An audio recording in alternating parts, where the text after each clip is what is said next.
एक बड़ी ज्ञानवर्धक कहानी है। इस कहानी को अंत तक जरूर सुनिएगा। कहते हैं जीवन में बिना परिश्रम के कुछ नहीं मिलता, लेकिन जो लोग मेहनत का तरीका नहीं जानते वो सब कुछ होते हुए भी कभी सफल नहीं हो पाते। जंगल के बीचों बीच एक महात्मा रहते थे जो आयुर्वेदा का बहुत बड़े ज्ञाता थे। दूर दूर से लोग उनके पास इलाज कराने के लिए आते थे। उनके पास हर समस्या का समाधान होता था और वह हर बीमारी का इलाज बड़े ही कुशलतापूर्वक करते थे।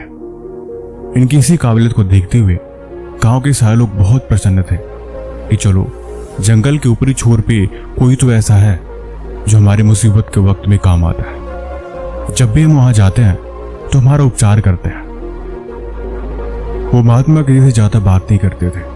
कोई भी मरीज उनके पास आता, अपनी समस्या बताता कि मुझे बुखार है या मुझे जुकाम है, वो उसकी बातों को सुन लेते और बस इशारा करते कि तुम जाके कुर्सी पे बैठ जाओ, और वो उनकी बातों को सुन के बस जाके कुर्सी पे बैठ जाना होता था। वो किसी से भी कुछ भी फालतू बहस नहीं करते थे। एक समय की बात है, एक बार उनके पास ऐसा ही मरीज आया जो दूर से ही उन्हें दिखाई दे रहा था कि वो चल नहीं पा रहा है। जब वो उसके पास आया तो उसने बोला कि हमारी मदद करिए, मेरे पैर में चोट लगी है और बहुत खून बह रहा है, मैं चल नहीं सकता, कृपा करके मेरा इलाज करिए। महात्मा ने उसका हर बार की तरह इशारा किया कि तुम जाके उस वहां पे स्थान पे बैठ जाओ। वो वहां पे गिर गया और उसके अंदर उठने की भी हिम्मत नहीं थी। महात्मा ने उसको उठाया और उसको आसन पे बिठा के उसकी पट्टी करी और उसका इलाज किया। इलाज तो उसका हो गया था, लेकिन उसकी हालत इतनी नाजुक थी कि अब वो चल नहीं सकता था। उसके शरीर से इतना खून गिर चुका था कि वो अंदर ही अंदर बहुत कमजोर हो चुका था। उसको अब आराम की आवश्यकता थी, इसीलिए वो महात्मा ने उसे अपनी कुटिया में ही लिटा दी। धीरे धीरे समय गुजरने लगा और अब उसकी हालत थोड़ी सुधार होने लगी। एक दिन बाद वो ठीक हो चला था तो उसने देखा कि महात्मा एक शेर का इलाज कर रहे हैं। शायद शेर को चोट लगी थी और उसके भी शरीर से खून निकल रहा था। वो देख के डर गया और बोला कि आप ये कैसे कर लेते हो? क्या आपको डर नहीं लगता? ये तो विशालकाय और काफी प्रभावकारी जीव है। ये तो किसी को भी 1 मिनट में लीला समाप्त कर दे। ये तो किसी को भी मौत के घाट उतार दे। आप इतनी निडरता से कैसे कर लेते हो? महात्मा कुछ नहीं बोले। आखिर वो शेर भी ठीक होकर चला गया। दोनों शाम के वक्त बैठ के बात कर रहे थे। उसने बोला कि तुम कहां से आए हो, तुम क्या करते हो? उस इंसान ने बताया कि मैं एक गरीब मजदूर हूं, पास से खेत में मैं काम कर रहा था और मैं कुदाल से खेत को जोत रहा था। तब तक कुदाल गलती से पत्थर से फिसल के मेरे पैर पे आ लगी और मेरे अंगूठे में चोट लग गई। मैंने सुना था कि पहाड़ के ऊपरी छोर पे एक बाबा रहते हैं, इसीलिए घर जाने से अच्छा मैं यहीं पे आ गया। मेरी एक ही संतान है जो भी स्कूल जाती है। अगर आप बुरा न माने तो क्या मैं आपसे अनुरोध कर सकता हूं? महात्मा ने बोला, हाँ बोलो। क्योंकि काफी दिनों रहने से वो दोनों आपस में एक दूसरे को जानने लगे थे। उसने बताया कि मेरा लड़का अभी पढ़ाई करता है। मैं चाहता हूं कि वो आपके साथ रहे और आपसे आयुर्वेद की विद्या सीखे। अगर आप चाहें तो मैं उसे यहां भेज सकता हूं। वो महात्मा कुछ नहीं बोले और चुपचाप अपनी कुटिया में चले गए। उस इंसान को लगा कि शायद महात्मा नाराज हो गए, ये मैंने उनसे क्या पूछ लिया। आखिरकार वो दोबारा कुछ नहीं बोला। उसने बोला, महात्मा कोई सेवा में कार्यरत हो तो आप हमें बताएं, मैं आपकी क्या मदद कर सकता हूं? महात्मा ने बोला, अगर तुम मेरी मदद करना चाहते हो तो जंगल में जाओ और जंगल से लकड़ियां उठा के ले आओ, क्योंकि शाम के वक्त मुझे भोजन पकानी है। उस इंसान ने बोला, जी महाराज, आप जैसा कहें। वो जंगल में लकड़ियां लेने चला गया। जंगल में जाकर देखा तो जंगल के बीचों बीच ढेर सारे जानवर रहा करते थे। वो देख के डर गया और वहां से भाग आया और रास्ते में आते वक्त थोड़ी ही लकड़ियां इकट्ठा कर पाया। महात्मा ने बोला, इतनी लकड़ियों में क्या होगा, इसमें खाना नहीं पक सकता। भोजन पकाने के लिए तो और लकड़ियों की आवश्यकता होगी। वह इंसान फिर से दोबारा गया और हिम्मत करके इस बार ढेर सारी लकड़ियां लेके आया और महात्मा से बोला, ये लीजिए, आज मैंने जंगल से इतनी सारी लकड़ियां ले आई। क्या ये भोजन के लिए पर्याप्त है या और भोजन चाहिए? महात्मा बोले, नहीं, इतना पर्याप्त है। वो मुस्कुराए और बोले, तुम कल कुछ मुझसे कह रहे थे। वो इंसान खुश हुआ बोला कि हाँ, मैं ये कह रहा था कि मेरा एक लड़का है, मैं चाहता हूं कि आप उसे आयुर्वेद की विद्या दें ताकि वो भी सीख सके और वो भी आपकी तरह उपचार कर सके, क्योंकि मैंने शुरू से ही सपना देखा है कि मेरा बच्चा कामयाब हो और वो भी सबका इलाज करे। महात्मा मुस्कुराए और बोले, मैं किसी को शिक्षा तो नहीं देता और ना ही मैं किसी को आयुर्वेद के बारे में बताता हूं, लेकिन तुम्हें देख के मुझे लग रहा है कि अगर तुम साहसिक हो तो तुम्हारा पुत्र भी अवश्य ही साहसिक होगा। लेकिन इस बात के लिए मैं उसकी परीक्षा लूंगा, तभी मैं उसे अपने पास रखूंगा।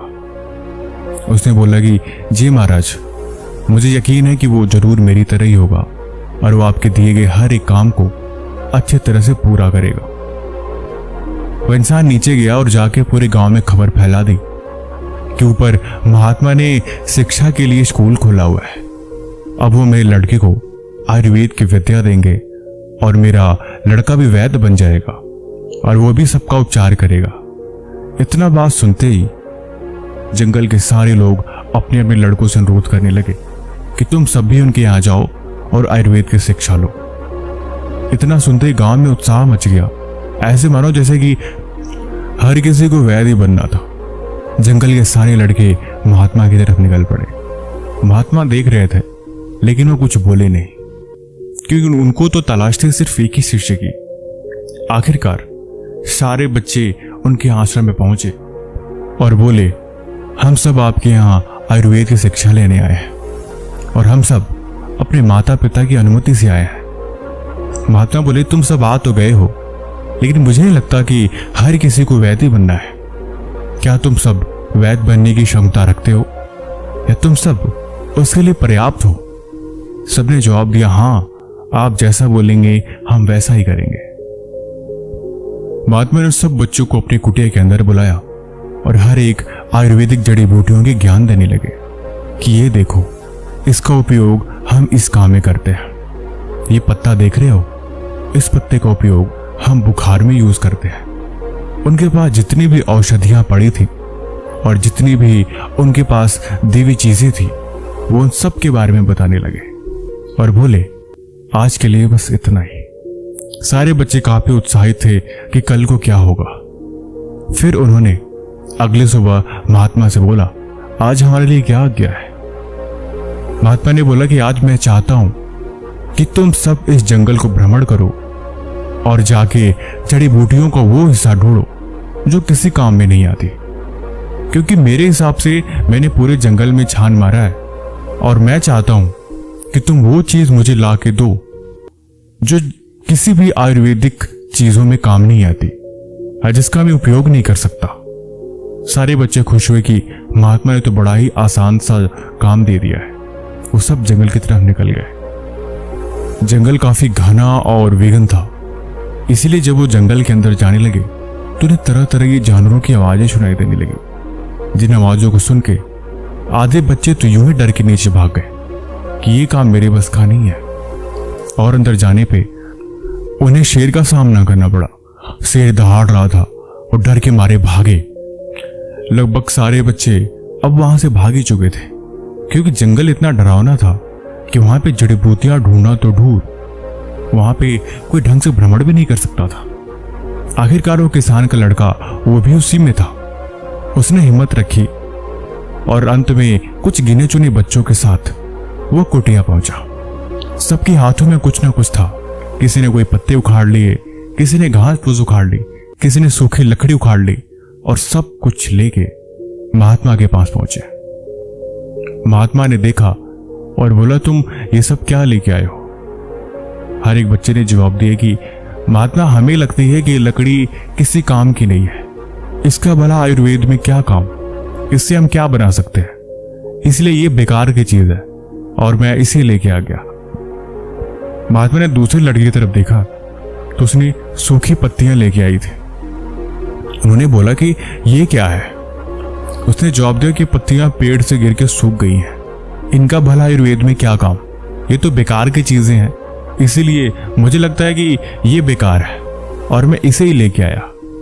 उन्होंने लगभग जितने भी बालक बचे थे सबके हाथों पर नजर डाली और सबके पास कुछ न कुछ था जिनको वो साबित कर रहे थे कि इसका आयुर्वेद में कोई उपयोग नहीं है, ये बेकार की चीजें हैं। लेकिन पीछे खड़ा किसान का लड़का, उसके हाथ में कुछ भी नहीं था, वो चुपचाप खाली था। महात्मा ने उससे पूछा, क्या तुम्हें कोई ऐसी चीज नहीं मिली कि तुम मुझे ला के दे सको और ये बता सको कि जंगल में कौन सी ऐसी चीज है जिसका आयुर्वेद में कोई यूज नहीं है? उसने बोला, महात्मा मैंने हर एक चीज कोशिश करी कि कुछ तो मुझे मिले जिसका उपयोग आयुर्वेद में न किया जा सके। मैंने बहुत तलाश किया लेकिन अंत में मुझे कोई भी ऐसी चीज नहीं मिली और मैं आखिरकार खाली हाथ ही लौटा। इतना सुनते ही सारे बच्चे जोर जोर से हंसने लगे। कहते, ये तो बड़ा बेवकूफ है, भला ऐसे कैसे हो सकता है? इसने सही बताऊं तो इसने कुछ ढूंढा ही नहीं, ये चुपचाप बैठ गया होगा शेर के डर से और इसीलिए ये खाली हाथ लौटा है। महात्मा यकीन मानिए ये बहुत ही आलसी और कामचोर है, इसने मेहनत नहीं करी इसलिए इसे कुछ मिला नहीं, क्योंकि जब ये ढूंढता तो इसे निश्चय कुछ न कुछ मिलना चाहिए। इसे कुछ नहीं मिला मतलब साफ है कि यह कामचोर है। महात्मा मुस्कुराए और बोले कि तुम सब अपने अपने घर जा सकते हो, तुम सबकी शिक्षा हम अगले सत्र से शुरू करेंगे। और सिर्फ किसान के लड़के को ही वहां पे रुकने को बोला। वो सोच में पड़ा था कि मैं तो खाली हाथ आया हूं, फिर आखिर महात्मा ने मुझे क्यों नहीं भेजा, मुझे अपने पास क्यों बिठा लिया? तो आखिरकार उसने महात्मा से पूछ लिया कि महात्मा आपने गांव के सभी लड़कों को भेज दिया, कुछ तो डर के मारे भाग भी गए, लेकिन आप मुझे क्यों रख लिए? क्या आपको लगता है कि मैं आपकी सफलता में उत्तीर्ण हुआ? अगर ऐसी बात है तो आखिर क्यों? क्योंकि मैं तो खाली हाथ लौटा था। सच बताऊं तो मैंने बहुत कोशिश करी कि मुझे कोई ऐसी वस्तु मिले जिसको मैं आपके पास लेके आऊं, बट मुझे नहीं मिली। महात्मा बोले, यही तो बात है, तुमने हर चीज को आयुर्वेद की नजर से देखा। यहां पे इस वनस्पति में हर एक चीज प्रकृति ने किसी को भी बिना काम के नहीं बनाई। यहां पे तुम जो कुछ भी देख रहे हो वो किसी न किसी जगह पे उसका उपयोग है, और जो उपयोग हमारे जीवन के लिए ही है। इसीलिए तुमने उसकी उपयोगिता को समझा और तुम्हारी समझ, तुम्हारी परख सबसे अलग है। इसीलिए तुम्हारी शिक्षा हम कल से शुरू करेंगे। देखो, जीवन में एक बात हमेशा याद रखना, चीजों की महत्ता और चीजों की गुणवत्ता हमेशा गहराई में जाने पे ही पता लगती है। आप किसी भी चीज को ऊपर से देख के उसकी वैल्यू नहीं समझ सकते, लेकिन हकीकत यही है कि गहराई में जाने पे हर चीज का सार मिल जाता है और उसका उपयोग हम कहीं ना कहीं जरूर करते हैं, क्योंकि ये प्रकृति किसी भी चीज को यूं ही नहीं बनाती। यहां पे हर एक चीज का कोई ना कोई मतलब होता है। यहां तक कि आपके जीवन का भी एक मतलब है, आपकी भी एक पहचान है। आपको उसको ढूंढने की आवश्यकता है। जब आप उसकी तलाश करेंगे वो चीज तभी आपको समझ में आएगी।